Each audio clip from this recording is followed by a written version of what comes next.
नमस्कार दोस्तों, मैं सुमित कुमार। आप सबका स्वागत है आपके अपने YouTube चैनल इसके पांडे मस्ती क्लासेज में। मैं बहुत दिनों से वीडियो नहीं बना रहा था, उसके लिए मैं माफ़ी चाहता हूं आप लोगों से। फिर भी मैं आज बहुत दिनों के बाद एक ऐसा लेके आया हूं जो कि नियम है, ट्रिक तो नहीं है लेकिन नियम है, विभाजन नियम। विभाजन का मतलब होता है कि हम जाँच करेंगे कि किस अंक से ये अंक पूरी कट जा रहा है कि नहीं। मान लीजिए कि हम कोई संख्या लिखे और पूछ दिया कोई मान लीजिए कि कोई क्वेश्चन है कि ये देखिए क्वेश्चन है कि ये 2 से कट रहा है कि नहीं, 3 से कट रहा है कि नहीं, जो पूरी कट जाए उसी को विभाजन नियम बोलते हैं। तो ये देखिए हम सबसे पहले 2 से देखते हैं कि 2 से विभाजिता का नियम क्या है। तो पहले हम ये देखते हैं। तो 2 से विभाजिता का नियम वह है जिसके अंत में 2, 4, 6, 8 और 0 ये 5 को संख्या रहे। जिस संख्या के अंत में, तो देखिए ये मान लीजिए हम संख्या लिखे हैं तो इसके अंक यानी कि इकाई के स्थान पर इसमें से देखिए तो पाँचों में से कोई एक मिल रहा है। हाँ मिल रहा है, इसमें से 8 है।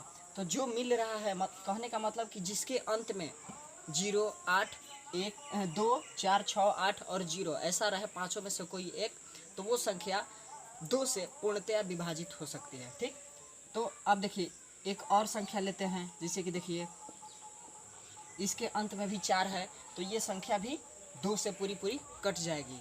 अब आते हैं हम लोग 3 पे।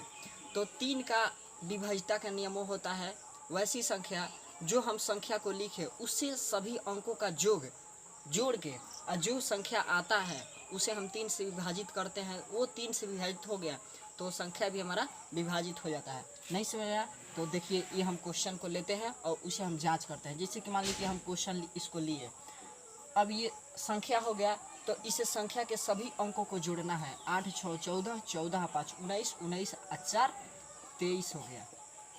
देखिए यदि 23 हुआ, ये 23 यदि 3 से कट जाता तो ये संख्या भी कट जाएगा। नहीं हुआ, यदि हम यहाँ पे 5 लिख देते तो अब देखिए ये 23 के जगह पर 24 हो जाता। तो ये देखिए ये संख्या 24 3 से कट जा रहा है 8 बार में, यदि ये कट गया तो ये संख्या भी कट जाएगा 3 से। ठीक, तो अब आते हैं हम लोग 4 पे। 3 का समझ में आ गया दोस्तों। तो अब 4 पे आते हैं। 4 का विभाजिता का नियम वो होता है कि जो हम संख्या लिख रहे हैं उसके इकाई और दहाई उसके दोनों के स्थान पर जो संख्या रहता है उसे अलग कर देते हैं। जैसे कि देखिए इसके इकाई और दहाई स्थान पर क्या है, ये है, अलग कर दिए। यदि इसको हम 4 से विभाजित किए, ये 4 से विभाजित हो गया तो हमारा पूरा संख्या भी कट सकता है, पूरा भागा देने की ज़रूरत नहीं है।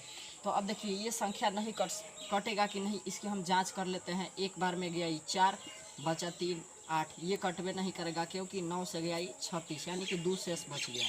तो यदि ये पूरा कट जाता ये 2 अंक लास्ट वाला, तो ये 4 से पूरा विभाजित हो जाता। 4 से विभाजिता का एक और नियम है, जिस संख्या के अंतिम 2 अंक 0 हो, जैसे कि मान लीजिए हम लिख देते हैं 6, 8, 00, इस संख्या के अंतिम 2 अक्षर 00 है तो ये 00 है, इसका मतलब भी ये 4 से हमारा कट जाएगा। ठीक है दोस्तों, 5 का तो सभी को पता ही होगा कि जिस संख्या के अंत में 0 और 5, सबसे आसान बस इसी का है, जिसके अंत में 5 और 0 ये दोनों संख्या हो वो संख्या 2, 5 और 5 से कट जाएगा। 5 और 0 हो वो संख्या 5 से कट जाएगा। ठीक, तो अब आते हैं 6 पे।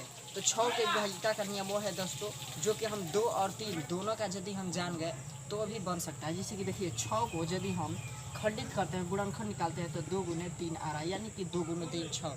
तो वैसी संख्या जो 2 और 3 दोनों से कटे वो संख्या 6 से कटेगा। जैसे मान लीजिए हम लिखते हैं यहाँ पे, ये देखिए दोस्तों इसके अंत में 2 है, ये 2 से कट जाएगा। और देखिए इसको हम सभी को प्लस करते हैं, 8, 4, 12, 12, 1, 13, 13, 8, 4, 12, 12, 1, 13, 13 और 2, 15, 15 हो गया। तो अब देखिए 15 भी हो गया तो ये 3 से कटेगा, 5 बार में कट गया दोस्तों। यदि कट गया 15 तो अब ये देखिए 3 से भी कटा और 2 से भी कटा। तो यदि दोनों से कटेगा तभी ध्यान रखना कि यदि दोनों से कटेगा तभी 6 से विभाजिता का नियम होगा। ठीक है दोस्तों, आज मैं इतना ही ट्रिक देने वाला हूँ। ठीक है, और इसके अगले वाला हम 11 तक कल देने वाले हैं, जो कि अगले वीडियो का इंतज़ार कीजिए। जी धन्यवाद।